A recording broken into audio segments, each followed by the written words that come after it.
guys. Welcome to the Audacity. This platform is all about my roundtables. I do my best, guys, to not be super controversial, not to be super Jasa, but to give you guys an opportunity to hear from different perspectives because at some point mine becomes biased. It's fine. I understand that. But this month we are talking about Black is. The entire month we have had episodes on the various topics. That's the word that's coming to my mind right now, y'all. Work with me. About our Black community. Black is diverse, beauty. We are love. And I did that one with my husband. And some of you guys are watching, like, why is this white man on our screen? It was an experience with interracial couples, okay? But nevertheless, that is what we try to do. So, this episode, we're really going to be talking more about the culture as a whole, whether that is the family, whether that is trends, technological influence, all the things that go into our culture. And with me, I'm going to give them the stage to introduce themselves and tell us a little bit about their background before we jump into this topic. So please, my amazing panel, introduce yourselves, tell us who you are, what you do, and we will jump into this topic. Okay. Well, my name is Jalessa Williams. I am a life insurance and disability broker. Um, a little bit about me is that I have been in the industry for 4 years. I am 35 years old, currently got married. Ooh. I don't have any kids at this time, but I am building a career in finance in order to educate not only our younger generation, but our older generation because they have the power of the room, really. They have the power of the household. And believe it or not, they can make a change in their whole life's journey versus just allowing outsiders to influence. So that's a little bit about me. Wow, nice to meet you. Nice to meet you. Nice to meet you. I am Lynesse, also known as the Empowerment Maven Dime in my sister circle. I am the owner of Empower Her Network, which hosts the Women of Success panel. And it's just about bringing in women who are successful in business in various aspects of their life, how they deal with being mothers, entrepreneurs, spouses. Some of us are dating. I am a mom of 6 amazing children, and today I officially have a 21-year-old. So, tell you how old I am. But my entire mission in life is women's empowerment, to bring our sisterhood together because there can be a disconnect between women that should not be. We are not in competition. We should be in collaboration with each other. So that is my mission in life through wellness, healing, empowerment events, and retreats. A little bit about me. I'm so stoked to be here. So thank you for having me. Yes, I love that. I love it. I love it. Black women, we doing it. Okay. You guys know me. I am Jasa. I don't seem to introduce myself every episode, but I am Jasa, and I own Audacity of Women, hence the name The Audacity. And I honestly, y'all, I focus on too much, but right now our biggest thing is State Magazine, which has just launched in January. We're working on issue 2 for May, so hopefully everything continues to go well. But my biggest thing is to bring women such as these lovely ladies together to have these conversations. No matter what I do, having a conversation has seemed to be my passion. Without further ado, we're gonna jump into these topics, y'all. So, Black is. Let's start with music, fashion, the arts, the culture. A lot of this can obviously be an open door for controversy, but I'm curious on you guys' experiences within your life. How have you seen the culture influence different people or even ethnicities? And how have you taken it? Some people can take it badly, some people can take it as a compliment, but I'm curious on your thoughts.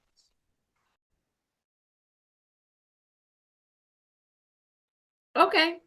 So when I think about just um I grew up in Detroit, Michigan. So I started the first half of my life in Detroit.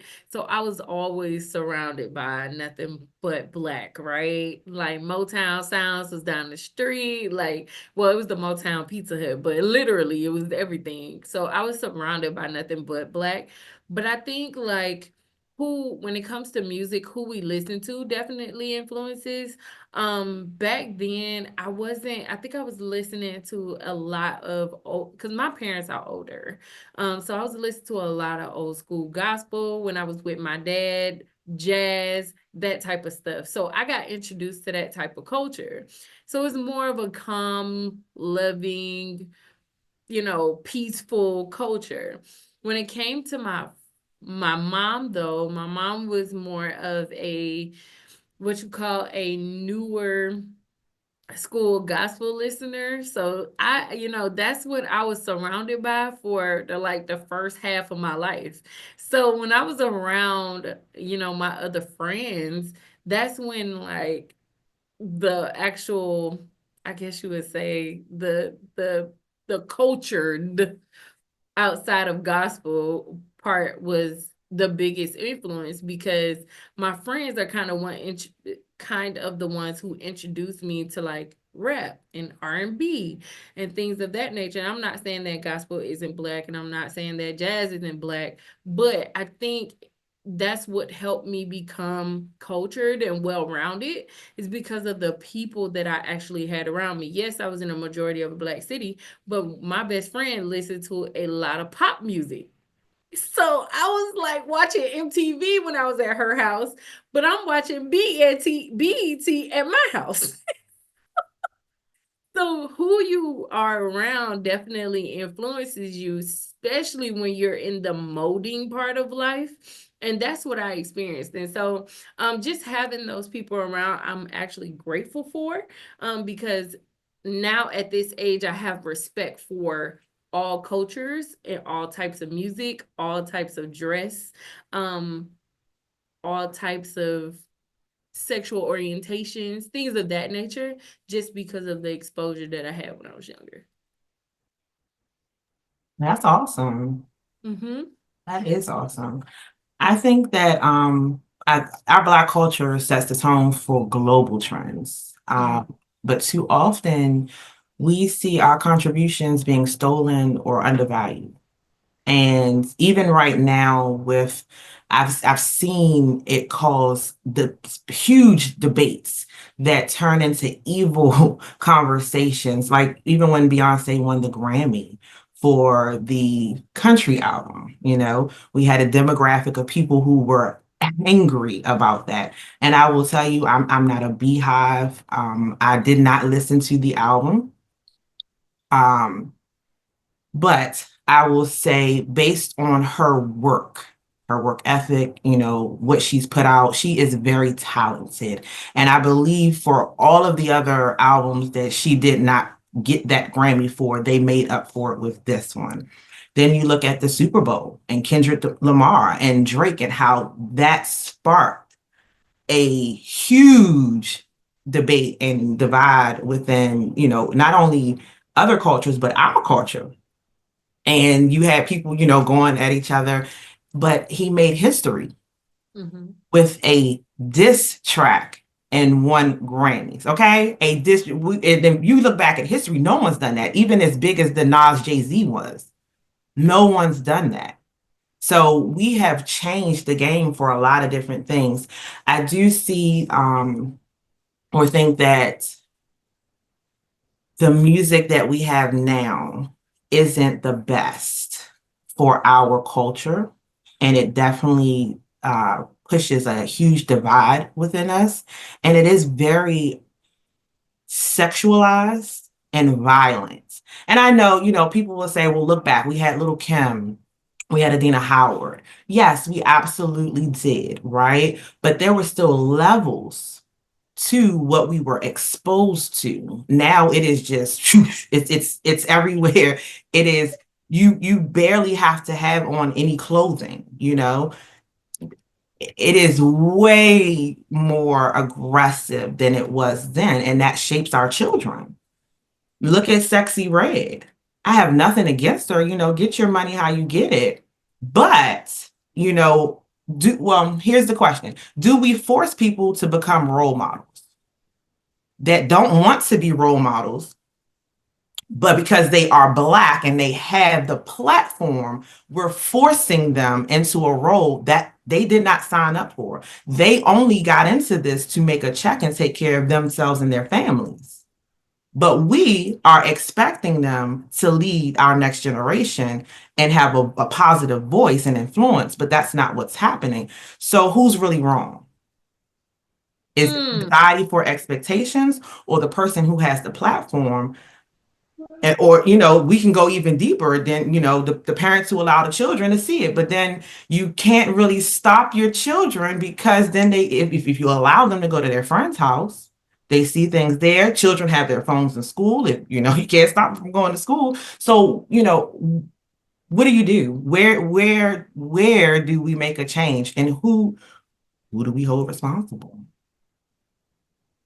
I know that was a lot, but these are questions that I have, and I like to pose these questions to Facebook and the world instead of answering the question. They start pointing fingers that really, realistically, they start with the parents. It's always the parents. And honestly, let's be real, it's always the mother. It's always the mother. I'm going to get off my soapbox though. Soapbox. Don't get down, girl. Stand on it. Because I had a couple of times when my child decided to wake up. He always messes something up, y'all. But It's okay. I'm like, just wake up happy. But I wanted to talk about that, and I had a couple points that I'm sorry, y'all. I'm just me. I'm gonna have to ask. So I am not a Beyonce fan, but I did have questions when I saw she won the Grammy. I think it's unfortunate that she won it for. Let me go back. I love country music.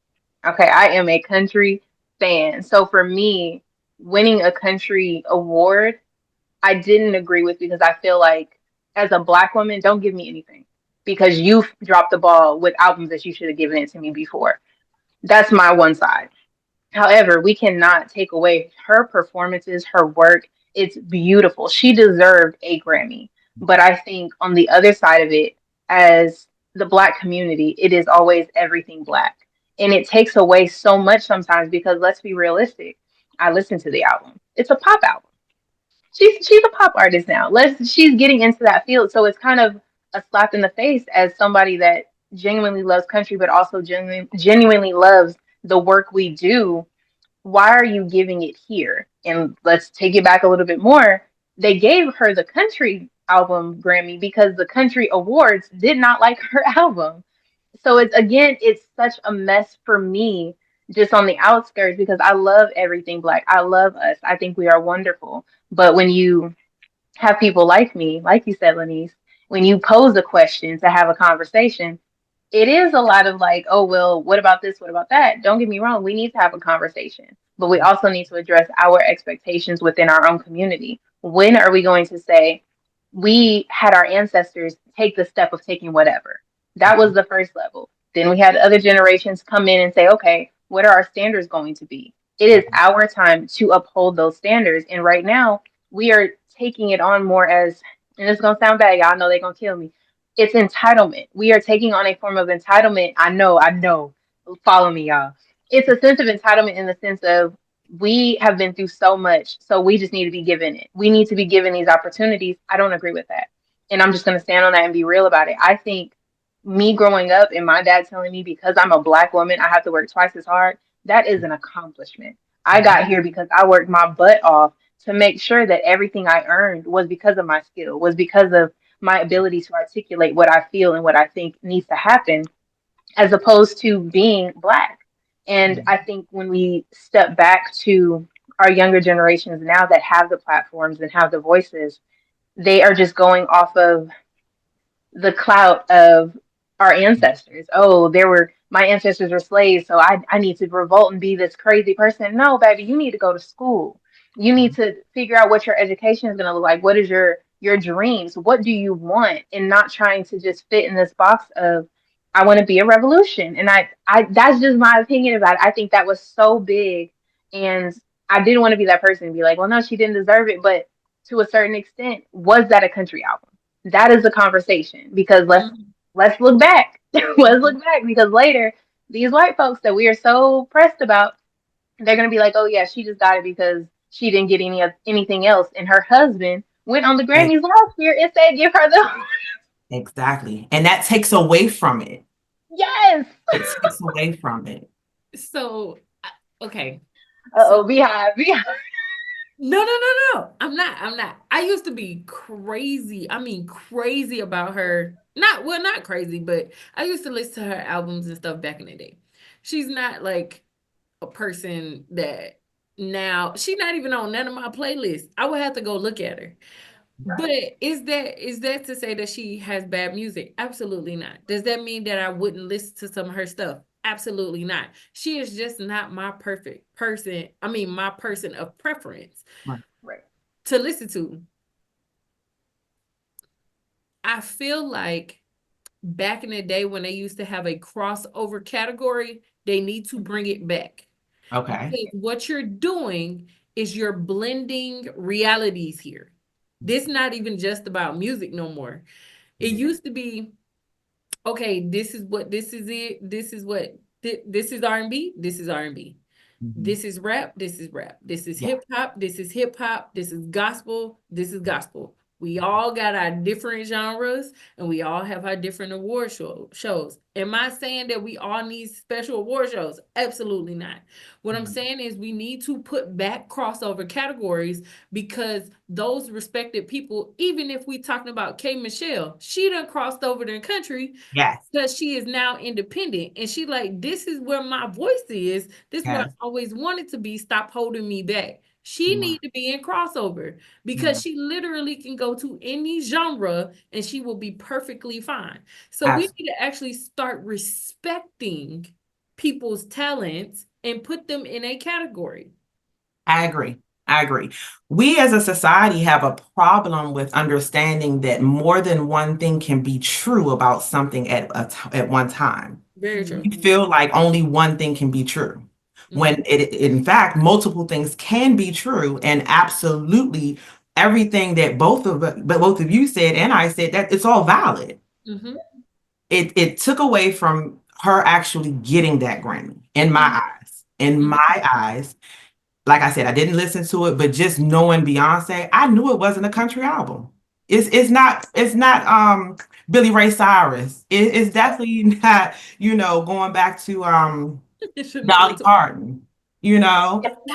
Willie Nelson. It's not any of that. I knew it was going to be R&B-ish. So yes. And then like she said, JC got up there. I've seen it. I've been in the comment section. I'm sorry. I had to. I'm just a huge believer of I don't like people who don't have facts. Like you weren't sitting there at the Grammy committee when Jay-Z gave them the check, okay? They Mhm. didn't send you a receipt. So I don't agree with that. But I get why you're saying it because, yeah, last year he got up there, he ran it Raven. This year she got the Grammy. Okay. I get it. But yeah, we have a problem with understanding multiple things can be true at once. That's definitely something we should work on in society for a plethora of things. Mhm. And then we can learn to agree to disagree or even Mhm. compromise or, learn a different perspective. Mhm. Yeah. I just And I I think definitely she go. I'm sorry. I think she got the recognition she deserved because yes, it was different, but also too,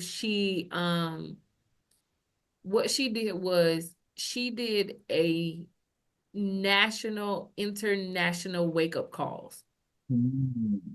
And I don't know if they just need to add, but that might add some more controversy. It's like an empowerment section or something like that. Because really what that was I just want y'all to know that despite the color of my skin or the tone of it, I can do what you can do and I can do it better. Now, was it actually better in its own category? Perspective. Absolutely. In their category, mm, you know? So I think we just as a whole, we need to find better ways to, I don't want to say solve controversy because it's always going to be there, but I think we need to work on inclusion. Okay. Mhm. Okay. Mhm. And the reason why I said work on inclusion is because like I said, back in the day, and I remember this, they used to have crossover categories, and Mhm. Yeah. they need to bring that back. I don't, they even need to bring it back in Grammys, because Mm-hmm. now you have R&B artists who are actors. You have hip hop who actors. They just need to bring it. Like, they need to bring that stuff back instead of taking it out, revamping album of the year, special this of the year, stuff like that. Just bring back crossover and we won't have this issue.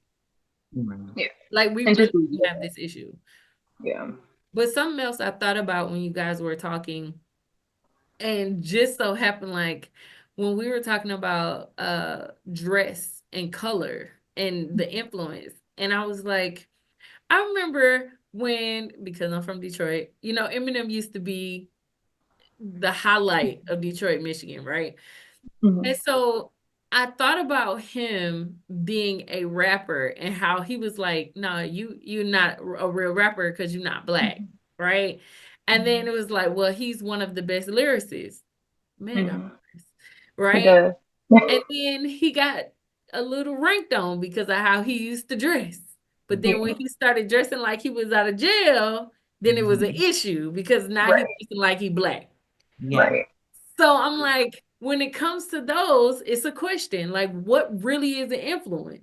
Right. Right. Because at this point, I think what we don't think of, because we're on the outside, we're not in music, is that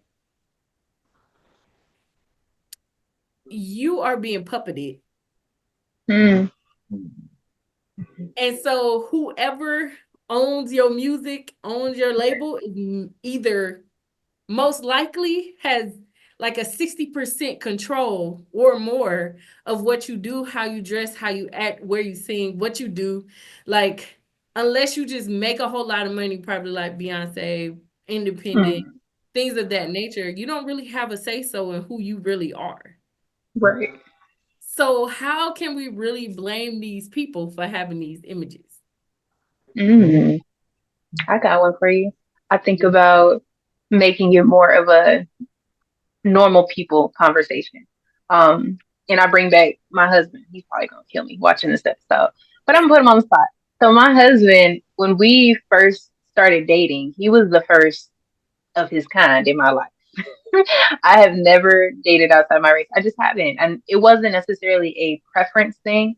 It was environment. It just never happened. But meeting my husband was such a change for me because we were so equally yoked. We had so much in common. It wasn't about color at that point. But let him tell it, let me avoid it.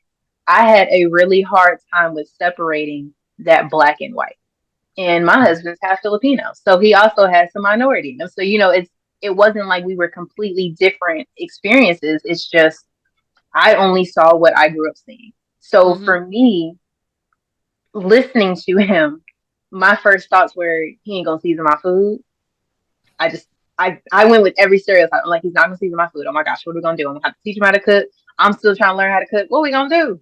And there was that. I'm like, his family, they're not gonna like me. It's gonna be some racial issues. Like how is that gonna look? I'm like, what about this? Like my black experience, I just graduated from the HBCU. We're not gonna have conversations, nothing in common. I was fooled.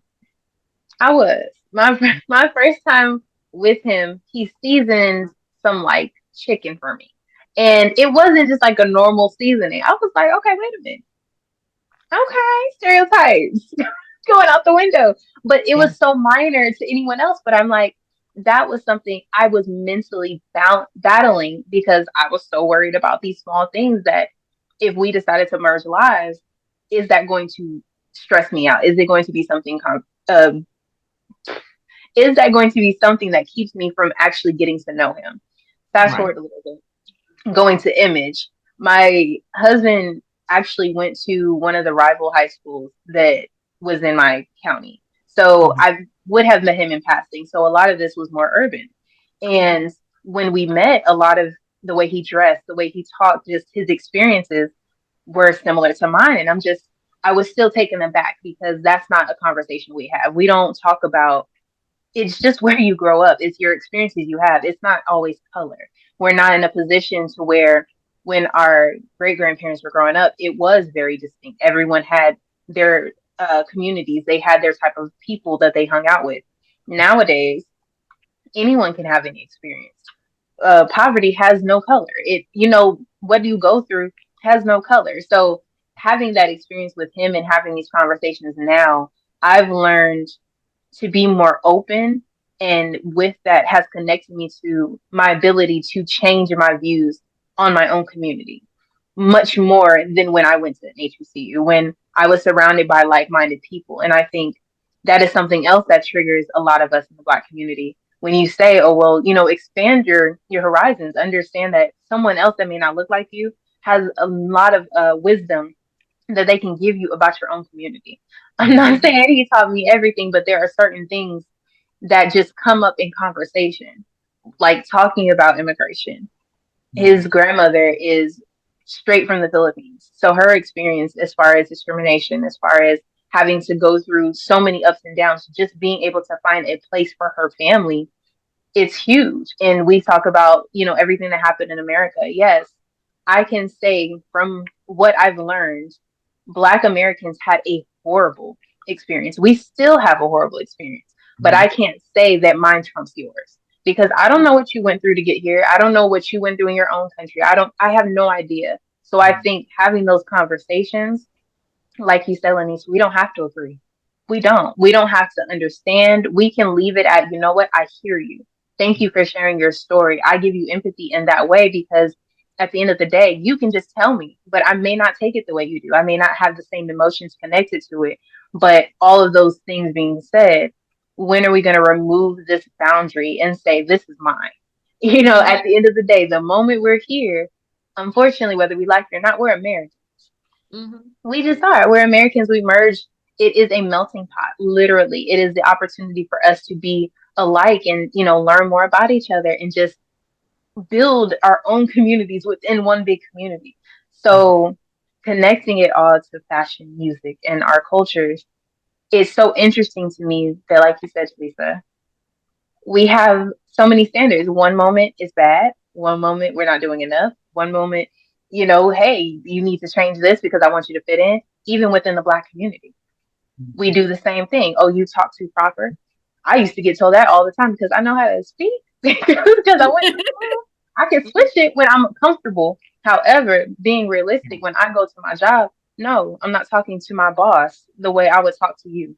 It just doesn't make sense. But we have so many of these things within our own community, but we have the gall to go and tell somebody that actually has a passion for something that they saw within our community that if you don't do it like this, you're not good. But when you do it like this, make sure you don't do it like this.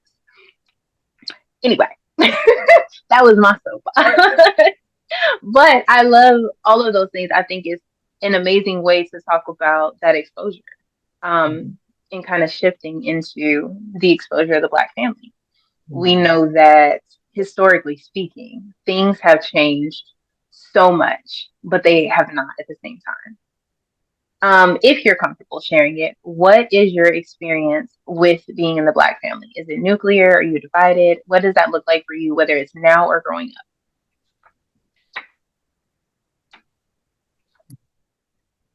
Well, I guess I'll start off by saying, no shade to my family. I grew up in the typical Black Baptist household.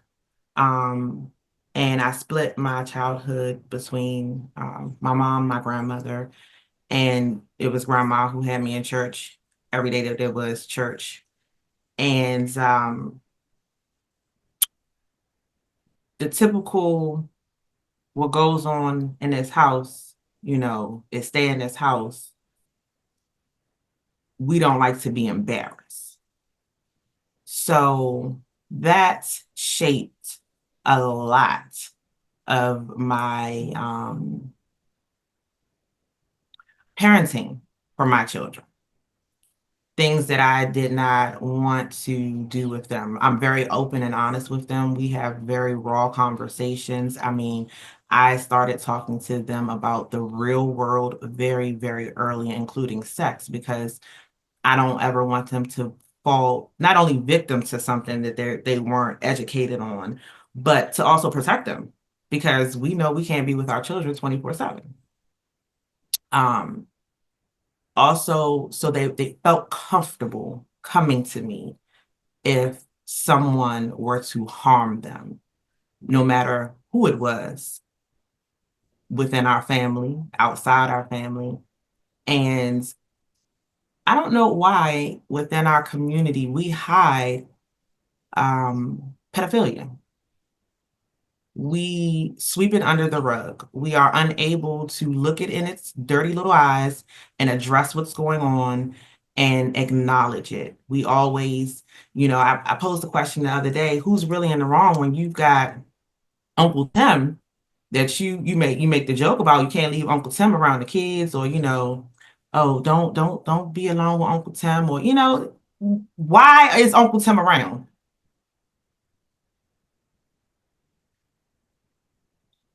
But we can't have these conversations. Everybody's embarrassed. No one wants to acknowledge it, and this is generation to generation to generation.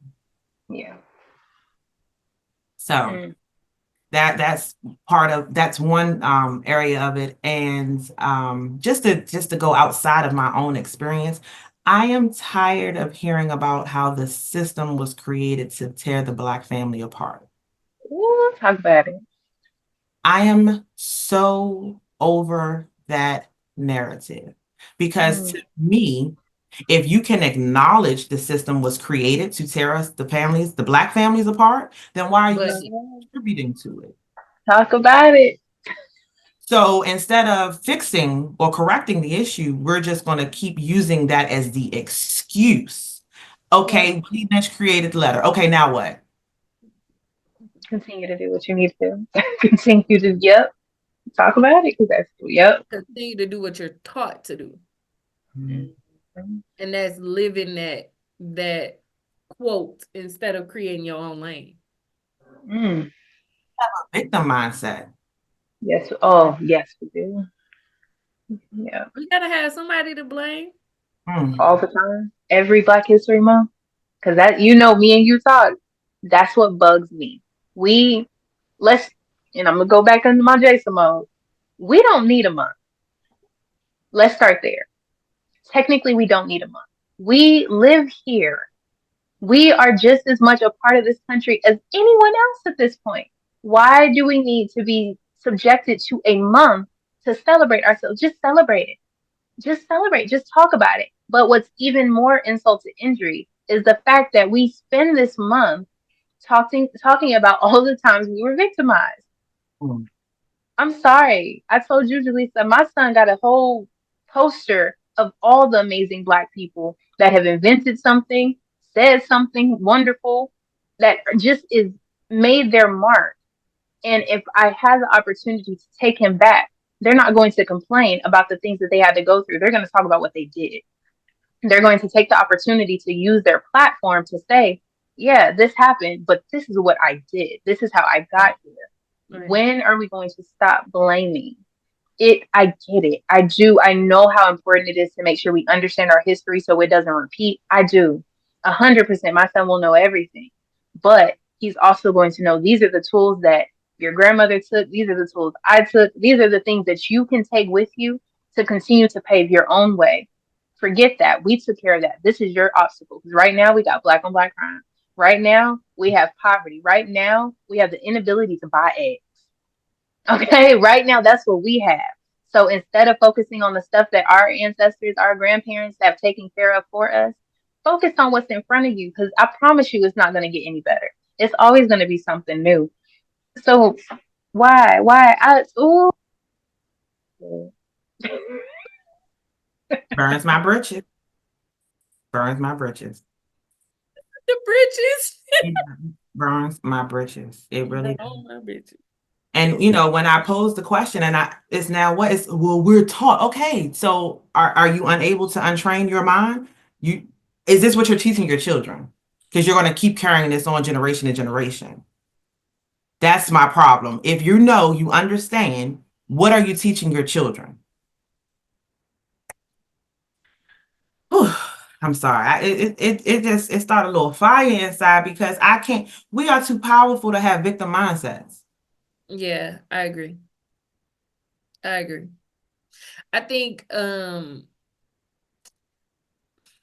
I don't know where it came from. I couldn't pinpoint, but keeping everything on the hush, like, is crazy to me. Because when you do that, it literally says that was okay to do. That was okay. Your feelings are invalid. That was okay.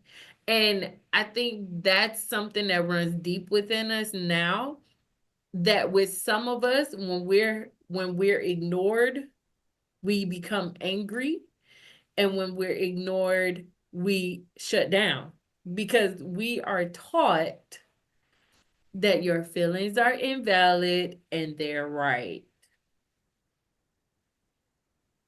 And just doing that You over and over and over and over in life, it comes up in other areas. I think a lot of people think that when they say generational curse, they don't ever talk about what a generational curse is, and a lot of it is mental and emotional. It's not nothing physical, and it's most likely not spiritual. Everybody has to deal with their own spirit and get spiritually connected with whatever their higher being is, if they believe in one, right? But it's mostly mentally and emotional. So when we break in generational curses, those are the things that we need to break, because if you don't break your mental health into, like, if it's negative, and break it and start with something positive, you have the power to do that yourself. Can't nobody do that for you. Emotionally, can't nobody fix you. You have to fix you. So that's that carrying your own shit, excuse my French, but that's that carrying your own shit, and that's how you break a generational curse. You don't break a generational curse by just creating more kids. You can't do that. You can't do that. So I think what we have to start doing is actually working on our mental health and our emotional health. If that's therapy, that's therapy. If it's prayer, it's prayer. If it's just talking to who hurt us so we can move on, we have to do it. And I think we need to start challenging. I know we need to start challenging ourselves to get out of that cycle of they're right, your emotions are invalid at this time. It's not important. We have other things to do, like go work.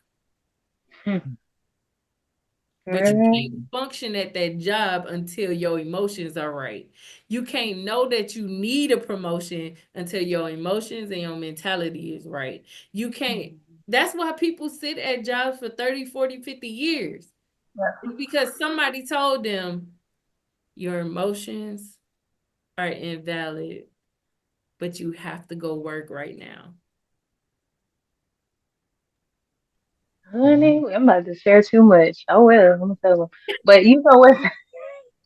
It's so funny that you mentioned the generational curses and people not talking about what it actually is.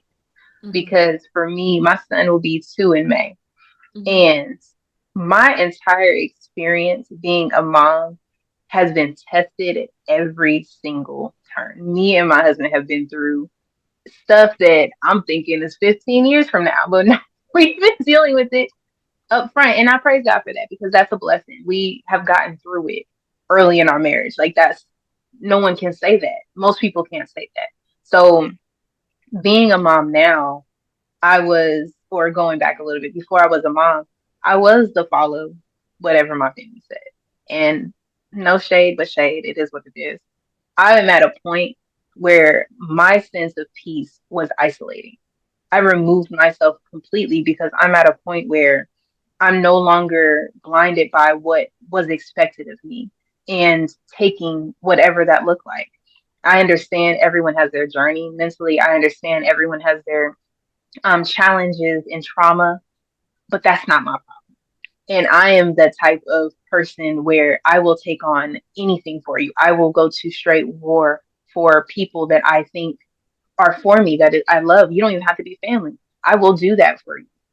But the moment I see it's something different, it's like that. I'm done. I'm moving on with my life because I literally, and it's so hard to explain, but people that get it. It's a physical thing for me. It is an association for me. Like, for example, the situation I'm dealing with now with separating myself from my family, I no longer apply those titles. Because for me, if you are not able to maintain the standard of being family, I will not give you the title. I will not hold that association because for me, it's emotional. For me, that is literally what you should embody. If you can't do that, you are no longer that person. I don't care what happened. I didn't get to choose you. But right now, I'm choosing you and I say no. And I think that is something that I hope to teach my son, even if it means one day it's not me. One day I am removed from that. I want him to be able to tell me, Mom, you are dumping everything that our family did to you onto me. You are not showing up as a mom right now. You are not doing what I need you to do in nurturing me. I need him to tell me that because I want to continue to heal and grow. I can't do that if I'm continuing the same patterns, the same trauma. I can't talk to my child the way my parents talk to me. I can't abandon him when stuff gets hard because that's what's easier. That's just habits that I feel like in our community, like you said, we focus on what's important right now. And what's important right now may not even be going to work. It's how that person feels because we are all incapable of regulating our emotions. We are also incapable of identifying what triggers you. I know for me, my husband's so tired of me saying it, but if we're having a conversation, I'm way too passionate about certain topics. I'm done. Look, white flag, hang on. I need a minute to reboot because I know personally it's going to go from a debate, passionate conversation to now I'm ready to fight because what are you saying to me? And it's so unfair, but whether people like it or not, I know my triggers. I know my limits. I know when I need to step away. I know how to reset. And I'm good. I'm game time. I'm ready to go back in. But we don't know that. And something that is so big within our community is we don't allow ourselves to just go through the process, go with the flow. We have to put an expectation on it. We have to put a timeline on it. We have to tell that person, if it doesn't look like this, it's not going to work. We are constantly trying to dump our past experiences on our next generation to make sure that they avoid the things that we went through. Let me go through. Allow me to take what I need from you to go through that experience because you don't know what I'm going to do with it. You don't know what that lesson is going to look like for me. And right now, as a parent, it's totally different. I am stressed. Okay. My child is 2. My husband works overnight. My experience is completely different from my parents. And they were separated before I could even realize what a parent was. So I had that experience of being with my mom throughout the week and my dad on the weekends. My dad was also in the military. So not seeing my dad for a long period of time and being closer to my stepmoms that he was with at the time. And now I'm at a point where I'm isolating one side and I have grown so much closer to the other. Take that where you want to take it. But it's so important, like you said, Jalessa, just to have those conversations. And so unfortunate now thinking about it because there's so much trauma rooted just in saying that. And I can say that personally for me, there is a lot of trauma. It is very heavy conversation, but it doesn't keep me from wanting to have it. It doesn't keep me from wanting to make sure that I have the words to just make sure that if I'm ever asked, I can answer the question. Catch me 2 years ago, probably not. But right now, I am at a point where I'm able to identify it and have those conversations with other people because you never know what your story is going to do for someone else or even for yourself. I think to end my ramble, our ability to teach others is so healing for ourselves. And that, again, is a conversation we don't even have. You don't even need to go to counseling. You don't need to tell me your life story, babe. Teach me something. And I promise it'll help you in turn. Just this conversation alone. I'm thinking, dang, I need to write that letter. I need to go burn that because we have so much baggage and just so much trauma weighted in those memories. And y'all, without turning this into a whole counseling session, it's crazy how when, when you separate from things that you didn't realize was holding you down, the memories that start to flood to fuel your reason for separating. There's some things I'm like, well, dang, that did happen, and it's like, well, why did it take me so long to see it wasn't me this whole time? Anyway, It's because you had to go through it. Because if you would have realized then, you wouldn't have come to the conclusion that you have now. So a lot of times that we experience stuff the long way because we have to in order to get to the answer that we're looking for. A lot of times, you ever hear people be like, I never got closure with that person. Yeah. A lot of times we don't need physical closure with the person. We start searching social media because we wondering. We start asking random like people we know about the person, regardless of whether it was somebody we dated or a family member that we had an issue with or a friend or whatever. Sometimes God makes it where you never have that closure with that person physically. Like you actually have a conversation with that person you need closure with. Sometimes your closure comes within something else. And it's not like a substitute or anything like that. It's a realization that happens. Mm-hmm. And that's your closure. And sometimes we have to, not sometimes, we have to be okay with that in order to move on. Because Yeah. as long as we're attaching ourselves to looking for a closure, we're never going to get it.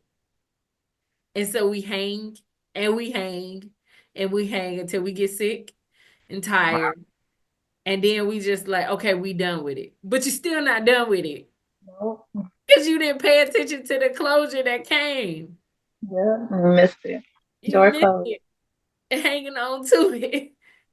Girl, these topics, I didn't, yo, I planned it out, but I didn't think I was a little nervous. I didn't know where it was going. But no, I love that because it talks about the ups and downs. Like nothing is stable, and that's a big conversation with the younger generation. Nothing is gonna be the same every year, y'all. Once you hit 30, it don't change. Once you hit 40, I promise it ain't gonna change. It might change its form, but it's the same situation. You have so many different tools. You have more wisdom to take you through each phase, and that's what it's all about. It's not about oh, I'm gonna get over this. No, it's life, and I think that's a big conversation um, for us is understanding that we're always gonna have something, and life is literally a part of that, and not this woe is me. This Totally respect parenthood because it takes so much. Like I haven't had a child yet, but I know that it takes so much to do life, um, and do work and do if you have a spouse or significant other and try to find time for you. So this situation is definitely not bothering me at all. and you know what? This is probably the best way to continue to this question I had about the. We gonna make it work, y'all. About the strength of the mother. In Mm. history, we can say that having the black mom take on so much, can we show that it accounts for the way that, sorry, y'all, I'm gonna say it, most black moms come off as narcissists? Do we feel that it has a connection to that independence, to not being able to separate, that regardless of doing stuff on our own, we're still meant to be nurturers? What are your thoughts? I know that's kind of an open thought, but what do you think about that? I think the old school black mother, I think it might come off as narcissist, but I think what it is, it's um Uh-oh. a strong emotional cover up. Mm-hmm. And the reason why I say that is because I have to do what I have to do for whoever I have to do it for. I seen my grandmother, so I didn't get a chance to see any of my great grandparents, but I did see my grandmother. And my grandmother was one of the people, She wasn't super lovey-dovey. She's not gonna reach out for a hug. I don't even know. I can't say, Lord forgive me, Granny forgive me, but I don't remember her saying like, I love you guys. She wasn't the TV grandmother. She wasn't. But if she had to go grocery shopping, she went. If she had to go to the doctor, she went. If you had to go somewhere, you went. She made sure that she took care of people in the family, regardless if they had or didn't have.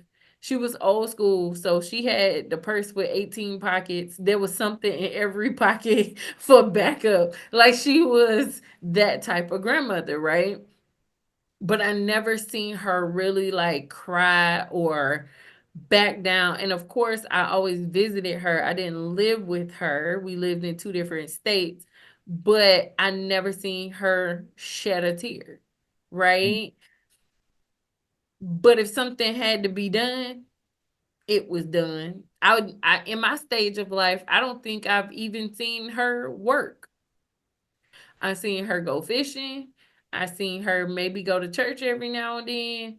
But for the most part, if somebody in the family was crumbling, she was there putting the pieces back together. And so I wouldn't say I don't see it as narcissist because she didn't walk around that way like she demanded the room, but it was just respect that was given to her because she was taking care of people without other people knowing, if that makes sense. And so she just stood strong because she had to. But I also think that I think that enabled some of the people that were surrounded by her to not be as strong as she was. Like they didn't, I don't want to say they didn't pick up her traits, but you know when you have a big family, there's always going to be almost like, if you have, I say 5 children, all 5 are not going to be like you. But Right. it's going to be that one group that one, maybe 2, that's like your duplicate. So I just feel like even being that strong or being that supportive doesn't necessarily rub off on everybody. Okay. If that Yeah, makes sense. absolutely.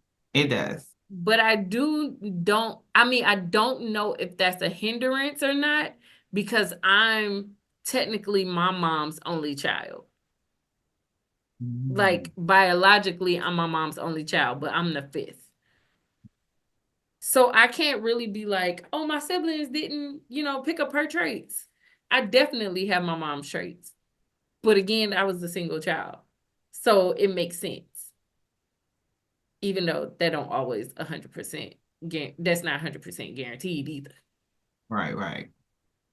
But I guess I just see it differently. I don't,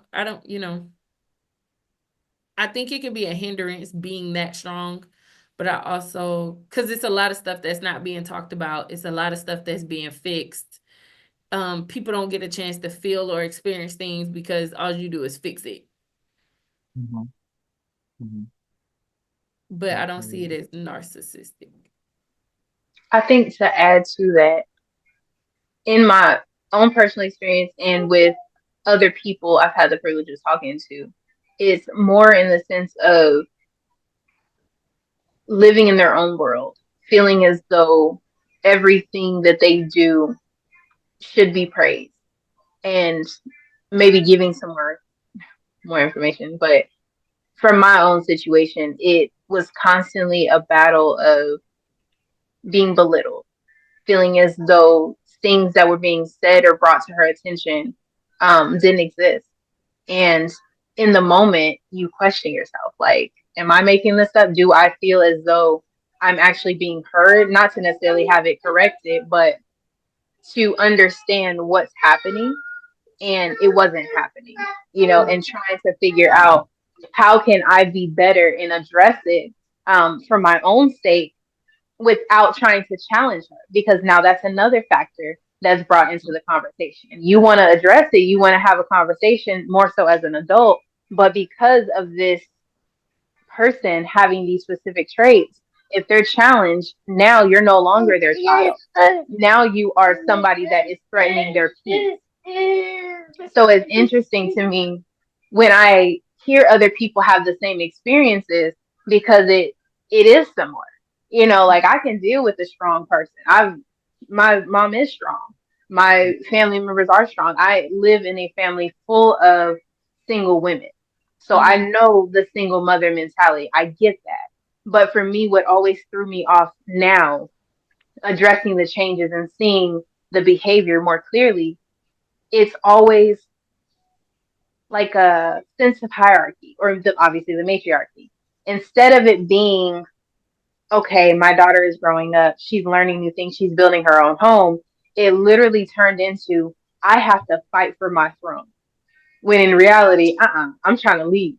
So when I speak of the narcissistic tendencies, I wonder what that is in connection to not having that male or black male in the home. Is it due to the continued what is it? Continued pattern of not having men in the home, and it's just the independence taking its form, and it's just constantly dwelling in a way that makes them feel less than? Or is it just individual? Is it that person or multiple black women taking on this personality from the experiences of society to make them feel like this is how I need to raise my kids to make sure that I'm always protected? Mm. Mhm. That so I will say that I've learned that for generations, for essentially my entire family comes from fatherless household. Mm. My mom, my grandmother, her mother was there, but then her mother's mother, I'm sorry, her mother's father was there, but her mother's mother father wasn't there. Um, and I know that it made me very, like I said, set on I was raising my children differently, right? And I didn't think until I really wouldn't have thought of anything as far as narcissists goes. Um, I think I'm a little different than my mom though. My mom was straight head of household, period, right? Her masculinity was very much I'm head honcho. Whereas though I am if you can lead, I will submit. Okay. I'm dominant in so many other areas of my life that in this area, I want to submit here. Mm-hmm. Um, and you be that leading force in our household. I look forward to those. I'm going to tell your father. And the kids are like, oh, shoot, let me get myself together because dad, you know what I mean? Instead of mom has to do everything. And then what type of tension does that create in the household between mom and the children? Because if mom is always seen as the bad guy because she's always having to be the only disciplinary Mm. person, especially when there are girls in the household, it becomes a combative nature. And then you have some mothers who are in competition with their daughters. And then you have some mothers who think that their sons are their boyfriends and their husbands. Um, and I Mm. don't subscribe to any of that. For me, okay, people are going to beat me up when I say this. It is not that a woman cannot raise a man, right? We raise men to be the men that, one, we want them to be, we think they should be, or what we saw, which is essentially is what we want or what we think. It's either or, want or think, right? We are not men. We don't have the testosterone that men have. We have some. We don't have what they have. We don't go through the things that they go through. We don't have the puberty that they go through. We have two totally individual experiences. So in raising a son, you can't give him that full experience because you are not going through what he's going through. You don't have the capacity to understand what's going through that little 13-year-old boy's brain when puberty starts to set in and he's curious about everything. And these days, it's setting in faster than that. With the little girls, we teach them how to be women based on what we were taught and what we've learned in life. Doesn't mean that they aren't going to go off and become their own individuals, but that's what we teach them as. Based on your experience, you may be creating a wonderful citizen or damaged citizen. Very much believe there needs to be two people in that household raising these children, and take it back to where the villages are raising these children. You can't tell nobody about their kids these days. You can't tell them nothing. I saw a video of a little boy. He was in Pampers. Maybe I'm just gonna say 2. He was in Pampers, walking down the street, busy. I believe it was New York, busy New York street, by himself. A young lady, got him in the car. She started recording, but she's like, "Does anybody know this child? Because I don't want to just call the police and put him in the system." Yada yada yada yada yada.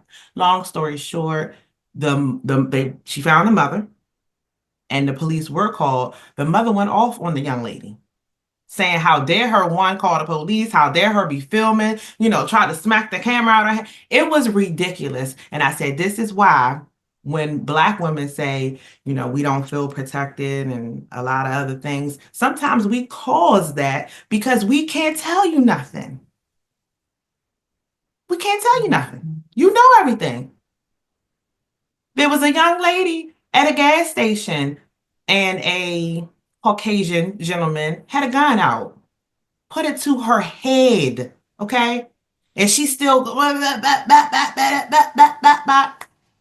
it was giving me, like, my heart was, because I'm like, any minute this man gonna pull the trigger. Any minute this man gonna pull the trigger. And you hear, it's the man is filming, of course, and he's like, "Listen, I'm gonna call the police. Let's go, get in your car and go." And then you got the Black man. It's like, "Get in your car and go, lady." She like, "No, why are you not protecting me?" Ma'am, I'm trying to protect you and me because you think he gonna stop shooting when he shoot you? He gonna shoot me too. We don't listen. We ain't superhuman, y'all. We ain't bulletproof. We can't. But we get, Obviously, let her figure it out. Sorry, y'all. Sorry. Impulsive thought. no. Sometimes we are, as Black women, our worst enemy. I agree. I wouldn't have thought of the word narcissistic, but now you're gonna make me do some thinking when I get off of here, and maybe. But this is A little research. Yes. I'm to be quite honest with you guys, I did not want to major in psychology. No, I'm not thinking about that. But mental health is very much very a huge forefront for me. But I want to know why people move and think the way that they move and think. A lot of us are intellectual, we're smart, we're intelligent, but we aren't emotionally smart, and we lack common sense. So I want to dig into that a little more, especially in the way that the world is going right now. And our community is, I feel like, more divided than it was in a long time, and it's sad. If that ain't the truth, I completely agree. I think it's so funny because we don't think about these things until somebody randomly throws it out there. Because I didn't think about it either. And my second master's I'm working on now is actually for mental health. And a lot of my changes were because I'm learning different techniques and realizing I need to get myself together before I sit in front of somebody, try to help them. And I'm coming across these terms, I'm coming across behaviors. I'm like, oh no, it's you. You're a path. You a whole path. You have a lot going on. And it's so interesting because I'm the same way. I just want to know. I don't even care to fix it half the time because I know it's not my responsibility. I'm gonna just so I can't take on so much, but I am so curious on how did you get here? And that's something my husband is always like, just that's not why do you care? I am a why person. I need to know the why. Why are you doing this? Maybe I am more comfortable taking you on if I understand your why. But most people can't, they don't know their why. I don't know your why. So how are we going to get to a point where we're comfortable if none of us know? But then to flip that, how do you figure that out? You know, everyone tells you, oh, you need to figure this out. You need to understand this. How do we do that? What is the first step? Because I'm still trying to figure out how to properly heal, not just do the things, but what do I need to do to heal? And unfortunately, we just don't know. But I connected all back to access. We have access to a lot, but we know too much of a good thing is not always the best. So thinking back to even our first topic with culture, with influence, with the Black family, when we think about influence back in the day, you may dress like that rapper, you may get a haircut like that rapper. You're not going to want to become that rapper. You are not going to change your entire path because you think I'm gonna be a rapper tomorrow. You're not. Because in reality, half the stuff these rappers are talking about don't know anything about. Half of the things that, for example, Cardi B, that infamous video when she was on live and she was playing her music and her baby came in that room, she turned it off. We sit here and we idolize these people that have values and morals when the camera goes off. So when are we going to go back to, I can like your music, I can think you're cool, I can think you're hip, I can think all these things, but at the end of the day, I'm a nerd. At the end of the day, I don't like to fight, baby. I'm beautiful. I tell my husband that all the time. I'm not fighting. Take this wig off. I'm like, you know, it's not gonna happen. But because that's just not me, and I'm okay with that. But nowadays, it's not. It's like it's some type of badge of honor to be like people you see on TV. I can guarantee Meg Thee Stallion isn't walking around her mama or grandmama when they were here the way she is now. Just because she had respect for these people. But we don't have respect for ourselves anymore, following after all these different people. And not to throw it at anybody, but I was the same way. When Beyonce's Lemonade album came out, I was going through a rough patch with the person I was with at the time. I broke up with that person, that person because in her album, that's what she was promoting. Leave that man, do you. Where's she at now? You know, so look, going strong, but we don't understand. We control the influence. We really do. And it starts with just as simple as, yeah, your music is going to dictate your feelings, it's going to dictate your decisions, but you also control where it goes from there. I turn it off now. I'm too old to be following somebody's song. I can't be quitting my job because I'm over here listening to Walk Fly. I can't do it. It just it ain't gonna work. But it's so funny because like even now we think that being married, being in a committed relationship isn't attractive. It's not trendy. It's not what women want. And unfortunately, our young men are out here thinking that most women don't want to be in relationships. They don't want to be married. They don't want a housewife. They don't want a traditional woman that is okay with nurturing and submitting. Let me tell you, I can show you 16 women that do. But influence and access, that's all we see. We see these girls on the screen putting everything, all their goodies on there, and that's the end of it. They don't want a man. They don't need a man. I got a full job. I don't need anybody to take care of me. Whatever, I do too, but I show love when my husband pays these bills. It's just part of it. There was a question on there.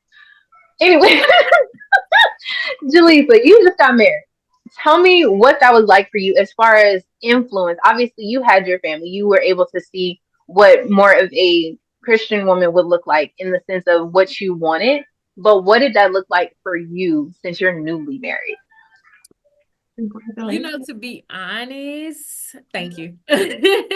To be honest, I never so I grew up not being the person who had pre-planned my wedding by 12. This is the type of marriage I had. I'm gonna be married by 28, my first kids by 30. To be honest, I was not a goal setter until I was probably about 26, 28. I just did. I don't know how to explain it, but I am a person that you would consider just a doer. Um, I literally just started the habit of setting goals and kind of finding out what I like and what I want, and I had to pass 30 to figure that out. I was actually past, I think, 31 when I started figuring that out, right? But to go back to the marriage thing, I wasn't when he came along, I wasn't looking for anybody. Like, he wasn't the type he first of all, we went to high school together. I dated his best friend. I wasn't worried about him. Like, he was cool, whatnot, but whatever. I think I had got to the point in life where I had enough experiences that I literally went to God. I didn't write a letter. I didn't write what I wanted. I didn't do none of that. I went to God because I talked to my mama and I was like, Mom, I am tired of dating people who are not for me. And literally, I felt like my life was a story of what not to do. When I look back from where I'm at right now, I feel like I had so many examples around me of who not to be, what not to act like, who not to date. Like, I just felt like my entire life was like that. I don't know why. I don't know. God just put me in that position because he was like, I want you to be the different one. I don't know. But I literally went to my mom and was like, I don't want to do this no more. Like, I'm kind of over it. I just want to chill. And she was like, well, what you do is you go to God and you literally just tell him that you don't want to date anybody until it's somebody that's sent by him and that he's your husband. I was like, okay, cool. So I prayed that prayer probably like twice. And you only have to ask once and just wait. So I waited. Well, I really just went on about life, to be honest. He popped up. When he popped up, she'll be back. When he popped up, I kind of was like, oh, okay, he cool. We Yeah. friends, we cool. It took about a year after him to realize, like, okay, maybe I should take this serious. Um, yeah, yeah. But we dated for Girl. a long time. We dated from 2018 until 2021 when he asked me to Mhm. marry him. So, it was some time in between there. It wasn't like, 30 days or nothing, but which is okay too. Yeah. But it just for me, it took a little bit longer because Mhm. we lived in different cities, but we lived Okay. in the same state. Mhm. But overall, like when it comes to marriage and the experiences with family, I took it on differently. I was like, Mhm. this is something that we're starting. This is something that we want to create. And I think what we did, I don't even think we had like, I don't want to lie, but I don't think we had those deep, deep conversations before about like, how do we want life to be and all of that. Yeah. We did talk about kids, and I was totally against it till, Really? till like a year ago, maybe. Okay. I really don't know why I didn't want to have kids. I tell this to still this very moment. I can't tell you why I didn't want kids, but I just didn't have an urge to have kids. Mhm. And it could be just me saying that I don't want to have them early on. Maybe I Yeah. don't. But it took me having a conversation with my mom to realize that having kids was important. What she Um, said? she literally said, she said, Jalessa, You are my only child. She was like, how will my legacy continue if it stops with you? Unfortunately, yes. Oh, that weight, girl. That weight, honey. See, and you know what? I told people that before, and they said that's a heavy weight to carry. It is. But the person that my mom is, I've been realizing this. Like the person she is, people need to know. Hmm. So for me, it wasn't like a heavy burden, like, oh, she forced me to have a kid. It was a realization that the spirit that she carries need to live on because the next generation need to experience that type of love, Oh, yes. That that is type of so respect. beautiful, though. Yeah. Because you don't come across that. You're right. That is very important. And I was Mm. like, the type of love that I get from her till this very day is different than any other love I had. And Yeah. I've always been a mama's baby. She said I was a daddy's baby, but I felt like I've always been a mother's baby. Right. But no matter what, I was like you said, I was in a two-parent household, right? I never can have the experience of a one-parent household. I would never try to relate to that. But what I can say is that when people come into my life and they're missing a parent, I always introduce them to my mom because that might be the side that's missing. Oh, And if you're that's close enough, then you will always receive that from her. Like you don't even have to be in a super close vicinity to feel it. I'm glad that she passed it on and it instilled in me that because now I can give it to people who need it. They're girl. random, whether they're, whatever. But I just feel like there are people who need to experience that. And if I can give that to my future kids and they can give that to their future kids, this world, at least a small part of it, would be a better place. Um, Girl. and I know it sounds crazy, but it's just one of those things that was kind of like, I get that. No, seriously. Yeah. Like I really do get that, and I understand that. And I was like, I'm okay with doing that. I'm okay Yeah. with doing Oh, that. Yeah. But I mean, in our marriage, and I'm probably totally off subject of your question, probably. I don't Sorry. remember. I just enjoy these conversations. I remember. I'm just enjoying it. But in our marriage, he said that he always felt no matter what I said, that I was going to be a great mom. Mm, And I was like, that's an honor because it's not me you need to thank. It's right. everything that you need to thank. And she came from a household that didn't have two parents. Right. She came from a household where I had a strong grandmother. She worked, she did everything she could. She was very in the middle of everything. She helped Mm-hmm. her siblings, she helped her siblings' kids. Like she didn't want to have me because Because. she took care of all her like nieces and nephews, like growing up. And so I think her perspective was because I didn't have a mother that nurtured me, I'm gonna change the game and I'm gonna nurture mine. And Mm, she's a nurturer, and not only do she nurture me, she nurture anybody attached to me. mm.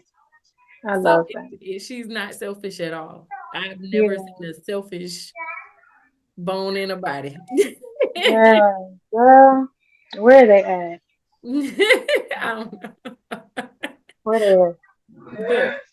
But just the experience like in in in our marriage, I realized that I had a husband that was a mama's boy. And I also had she had they have a really strong relationship that I had to realize that was there.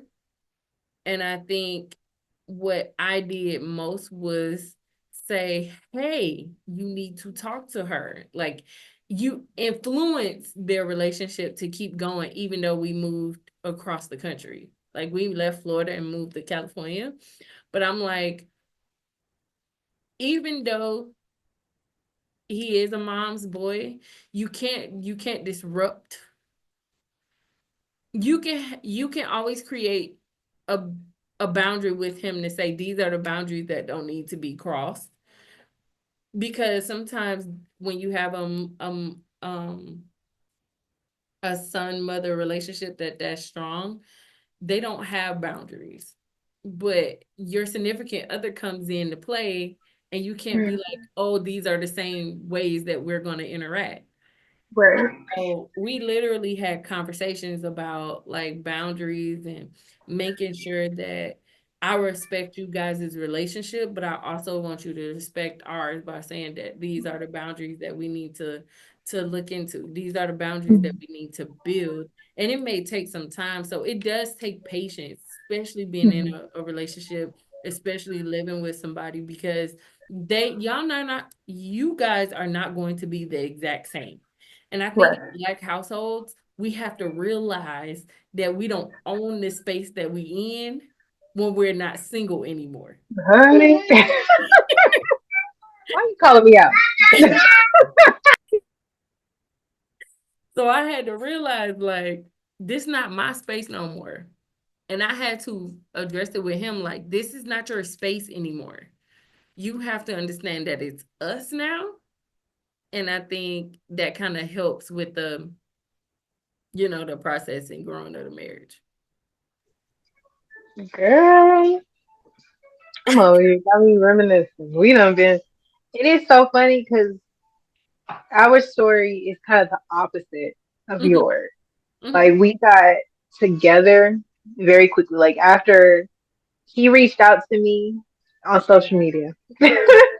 He did. It's fine. But and I ignored him for like a Brian year. did And he too. will bring it up every time. You would have had me sooner if you responded. I didn't.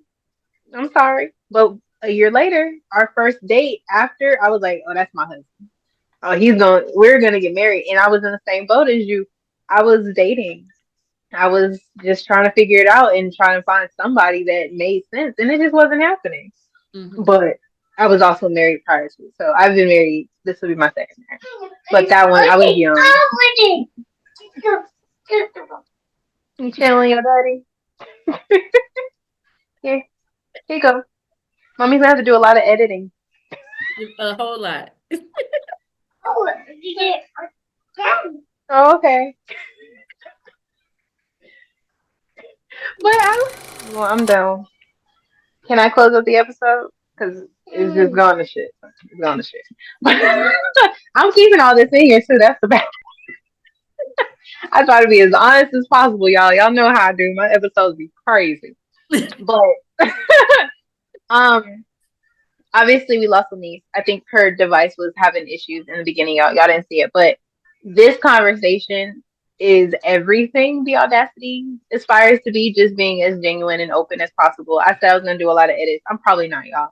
Just because I think this conversation was super big for me, and I know this year for me a little bit kind of started off rocky just with my consistency, but having this conversation was super important to me just to get back in the groove of why I started to begin with. So I appreciate you. And Lynesse, I appreciate you. I know you're gonna watch the end. For just taking the time to do this with me and accept my child jumping in and out. A lot of our topics for the rest of the year hopefully will be on time and not like this. But I appreciate you guys watching. Let me hurry up and close before he screams again and he messes up the channel. Thank you guys